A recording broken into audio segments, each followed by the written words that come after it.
Nella panoramica generale, vabbè, diciamo che i primi 10 minuti abbiamo giocato, a mio parere, solo noi, infatti ci siamo portati con 3 gol di vantaggio.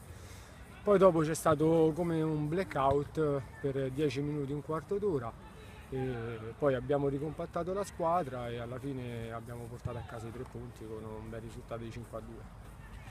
Diciamo che nelle 4 partite, a mio parere, adesso abbiamo 6 punti, però dove la prima partita forse potevamo portare a casa un punticino di più.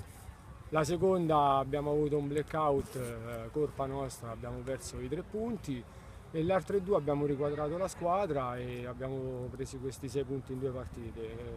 Prospettive facciamo strada facendo, non abbiamo prospettive insomma.